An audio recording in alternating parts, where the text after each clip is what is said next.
오는 5월 9일로 대선일이 다가오면서 각 후보 진영은 인재 모시기에 분주한 모습입니다.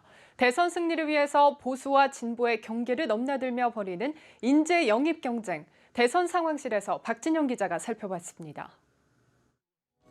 시시각각 변하는 대선의 중요 이슈와 현장 분위기를 전해드리는 대선 상황실 박진영입니다. 54일 앞으로 다가온 대통령 선거, 본격적인 선거의 계절이 도래하면서 보수와 진보의 경계를 넘나드는 정객들의 움직임이 바빠지고 있습니다. 마지막 원칙, 이 바닥엔 영원한 친구도 원수도 없어. 영화 타짜에 나오는 이 대목 기억하십니까? 이기기 위해선 영원한 적도, 친구도 없다는 이 대사는 인재 영입 경쟁을 하는 지금 정치권에 딱 들어맞는 말입니다. 얼마나 많은 친구를 만드느냐, 얼마나 많은 적을 내 편으로 만드느냐가 승패를 가르게 됩니다. 친구인지 적인지, 문재인과 안희정, 안희정과 문재인, 이들의 행보에 눈길이 쏠립니다.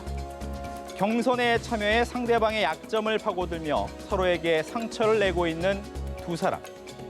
노무현 정부를 만들고 동고동락한 동지, 노무현 전 대통령 서거 후 지금은 적통을 자처하며 후계자 자리를 놓고 겨루고 있는 적입니다. 경선이 끝나고 웃으며 예전의 관계로 돌아갈 수 있을까요? 문재인 전 대표와 안철수 전 대표 관계도 미묘합니다.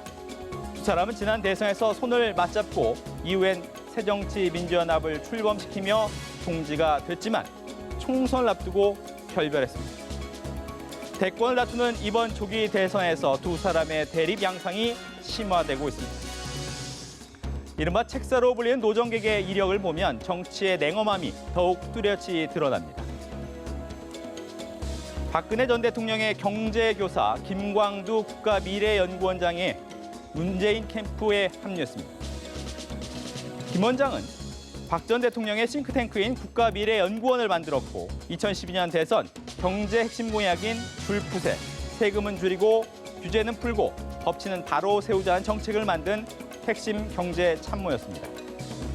박근혜 정부 경제정책에 대한 비판의 목소리를 내왔다지만 적진으로의 이동은 예상 밖이었습니다. 이보다 먼저 문재인 전 대표의 손을 잡았던 박근혜 경제교사는 김종인 전 대표입니다. 2012년 대선에서 경제민주화로 경제 이슈를 선점하며 박근혜 정권 창출에 큰 역할을 했습니다. 박근혜 정부가 경제민주화 공약을 뒤집었다며 거리를 두던 김종인 전 대표는 위기에 처한 민주당에 합류합니다. 과연 이 정당이 수권 정당으로서의 면모 쇄신을 갖다 할 수 있겠느냐 하는 것이 가장 중요하다고 생각합니다. 민주당의 총선 승리에 기여한 이후 문재인 전 대표와 사사건건 충돌하던 김 전 대표, 결국 탈당해 독자 세력을 꿈꾸고 있습니다. 윤여준 전 장관은 그야말로 여야를 넘나들었습니다. 한나라당 총재이자 대통령 후보였던 이회창의 장자방, 재갈 공명으로 불렸던 그는 2012년 대선에서 문재인 캠프에 합류했습니다. 안철수 의원을 거쳐 최근엔 김종인 전 대표를 만나 제3지대에서 김종인보다 경쟁력 있는 후보를 찾기 어렵다, 추켜 세우기도 했습니다. 내 적이 누군지 말하라. 그러면 내 자신이 누군지 말해주겠다. 그 사람을 적과 구별한 행위가 정치의 핵심이라고 말한 철학자도 있습니다.